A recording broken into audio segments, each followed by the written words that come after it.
Glands میں برائونیا کو فائٹولاکا سے مقابلہ کر کے دیکھنا چاہیے. فائٹولاکا میں بھی انڈیوریشنز ہیں، یعنی گلینڈز کے اندر مرض بیٹھ جائے اور وہ پھول جائے، اور برائونیا میں بھی ہیں. جن گلینڈز کو برائونیا ٹھیک نہیں کر سکتا، ان میں اس کے بعد اگر فائٹولاکا دیا جائے تو وہ بہت مفید ثابت ہوتا ہے. اس لیے جب آپ انڈیوریشنز کی بات کرتے ہیں تو گلینڈز کے نقطہ نظر سے پہلے تو عام علاج جو روزمرہ کا انفلیشن کا ہے وہ ہونا چاہیے، انفلمیشن کا. اس میں نے بتایا تھا کہ روزمرہ کی دوا میں نے بتایا تھا یا نہیں بتایا، کالی میور ہے، سلیشیا ہے، فیرم فاس ہے، یہ 3 دوائیں، اور کلکیریا فاس یا کلکیریا فلور، یہ 6X میں اگر بار بار دی جائیں تو گلے کی انفیکشن کے بخار اور دوسرے چھوٹے موٹے زخموں کی انفیکشن کے بخار خدا کے فضل سے بہت جلدی ٹھیک ہوتے ہیں. لیکن دوسری انفیکشن جو ہے جسم کے دوسرے حصوں میں وہ اتنی ضدی نہیں ہوتی جتنی گلے کی انفیکشن ضدی ہوتی ہے. اس کی وجہ یہ ہے کہ اس کی انفیکشن گلینڈز کے ایسے حصوں میں بیٹھتی ہے جہاں خون کا دوران پورا نہیں ہوتا. اس لیے جسم کے جو دفاعی حصے ہیں مادے وہ وہاں تک پورے پہنچ نہیں سکتے. بعض دفعہ جو تھروٹ پینٹ اسی لیے کرنا پڑتا ہے کہ گلینڈ جو گلے کا ہے اس کے باہر کی طرف جو جھلی ہے وہاں جراثیم بیٹھے ہوتے ہیں، اور خواہ کتنا سرخ ہو جائے وہ خون اتنا نہیں وہاں پہنچتا کہ کھل کے مقابلہ کر سکے. اس لیے اس کو تھروٹ پینٹ کے ذریعے ٹھیک کرنے کی کوشش کرے اس بات سے بیرونی طور پر. لیکن کوئی بھی وجہ ہو، گلے کے بخار ضدی ہیں، ان میں اگر 2 دن کے اندر یہ دوائیں فائدہ نہ دیں تو ایک علامت ایسی ہے جس کو دیکھنا چاہیے، اگر وہ آپ کے لیے رہنما بن سکتی ہے. گلے کے بخار ہر روز بڑھتے ہیں اور رات کے آخری حصے میں سب سے زیادہ شدت دکھاتے ہیں. 1 بجے کے بعد بہت زیادہ تیزی دکھاتے ہیں، اور ریمیٹنٹ فیورز ہیں، یہ اترتے نہیں، مگر صبح کے وقت اس تیزی کے مقابلے پر بچہ اپنے آپ کو بہت بہتر محسوس کر رہا ہوتا ہے، اس لیے دوڑنے پھرنے لگ جاتا ہے. اور بعض دفعہ وہ چیزیں جو اس کو اور مضر ہیں وہ بھی مانگتا ہے، ماں خوشی سے دے دیتی ہے کہ ٹھیک ہے بیچارہ، کوکو کولا پیتے پینے دو، اس کو برف کھاتا کھانے دو، ٹھیک ہو گیا ہے، بخار تو گیا ہے. اور شام تک پھر چلنا شروع ہو جاتا ہے، اور پہلے سے زیادہ انتقام کے ساتھ بخار آتا ہے. اور دوسرے دن پھر رات رو پیٹ کے ماں توبہ کرتی ہے، آئندہ میری توبہ، صبح پھر وہ اچھا دکھائی دیتا ہے، چلو کھیلو ٹھیک ہے اب تو ٹوٹ گیا، رات پھر آ جاتا ہے. اور اگر 3-4 دفعہ اس طرح ہو جائے تو جان لیوا ثابت ہوتا ہے. اس لیے گلے کے بخار کو معمولی نہیں سمجھنا چاہیے، مگر ڈاکٹر اس پر اینٹی بایوٹکس فوراً دیتے ہیں.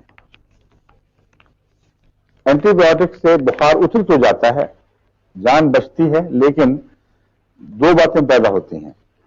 ایک تو یہ کہ اگلی دفعہ ایسے بچے کو جلدی بخار ہوگا، اور بعض دفعہ تو ایک اینٹی بایوٹک کا اثر ہٹا پھر اگلا بخار ہو گیا، پھر وہ ہٹا پھر اس سے اگلا بخار، پھر اور زیادہ بڑی طاقت میں اینٹی بایوٹک.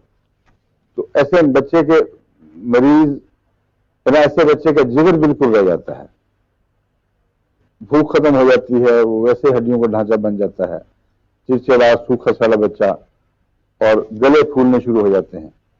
اینٹی بایوٹک کے باوجود انڈیوریشن نہیں جاتی. بخار جس حالت میں ہٹا ہے گلینڈ کو وہیں پھولا ہوا چھوڑ جاتا ہے، اور جب اگلا بخار آیا اس نے تھوڑا سا اور پھلا دیا. ایسے بچوں کے گلے کی گٹھلیاں باہر بھی محسوس ہونے لگتی ہیں. اس لیے اینٹی بایوٹک سے بچانے کی کوشش کرنی چاہیے. جو نسخہ میں نے دیا ہے، اس نسخے میں اگر اکیلے طاقت نہ ہو اس کے ساتھ سلفر اور پائروجن ملا دیں 200 میں. وہ بتاتا ہوں ابھی. اب میں دوبارہ شروع سے لکھا دیتا ہوں. سلفر 200, پائروجینم 200.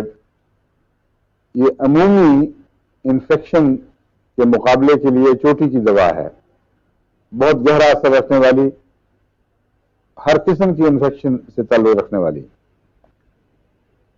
پائروجینم کا تو ٹائیفائڈ سے بھی ہے، مگر سلفر کی بجائے ٹائیفائڈ کی صورت میں ہم ٹائیفائڈینم دیتے ہیں سلفر کی بجائے. وہ یاد رکھے ہوئے ایک استثناء ہے. مگر سلفر اور پائروجینم بخار کی حالت میں دن میں 2-3 دفعہ، دوسرے دن 2 دفعہ، تیسرے دن 1 دفعہ، وہی جو پہلا فارمولہ میں نے بتایا تھا اس سے اس کو رفتہ رفتہ کم کریں. لیکن فیرم فاس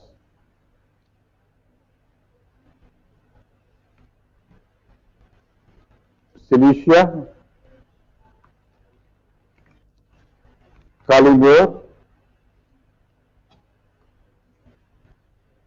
کیلکیریا فاس یا کیلکیریا فلور،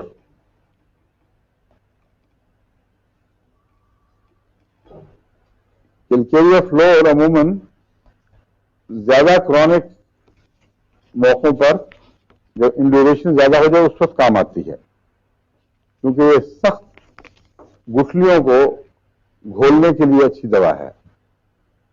مگر روزمرہ کے لیے کیلکیریا فاس کافی ہے، یہی رکھنی چاہیے.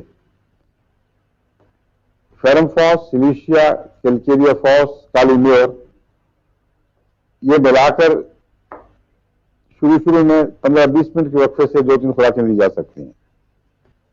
پھر دن میں 4-5-6 دفعہ بھی دی جا سکتی ہے. جو علامت میں کہنا چاہتا تھا نوٹ کرنے والی ہے، اس کا جب بخار ٹوٹتا ہے تو رات کے آخری حصے میں بچے کو ریلیف ملتا ہے بغیر شدت ہونے کے. شروع میں کچھ زور مارتا ہے، جب فائدہ ہونا شروع ہو تو جو اس کا چوٹی کا وقت ہے وہ اس کا کمزوری کا وقت بننا شروع ہو جاتا ہے.